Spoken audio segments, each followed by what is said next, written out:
Isn't there part of us that sees this God as a God who needs to be pleased? That we ought to, that our lives, we're just servants, right? And there's this God, and he needs us to present him with these beautiful sacrifices and sacrifices of our lives. And if we don't do that enough, well then, maybe it's not going to work out.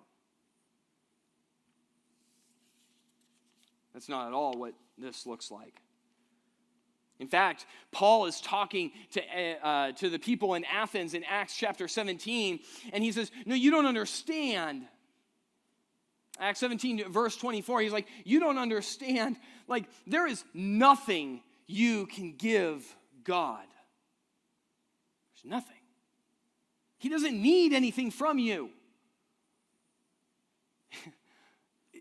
Isn't it kind of arrogant for us to think that somehow you could do something and God would go, that's right, good job?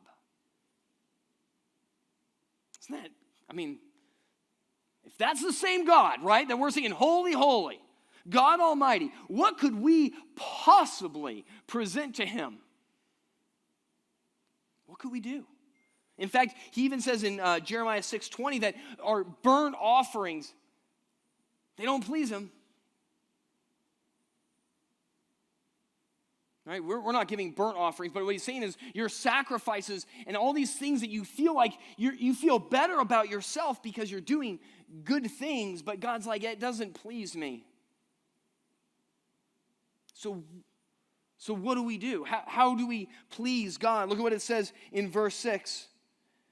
Hebrews 11:6. And without faith, it is impossible to please him. Faith. You could do amazing things. But if you're not doing it in faith, if you're not doing it for God's glory, if you're not doing it for God's purposes, it's worthless. Worthless. It's all about faith. You guys get this?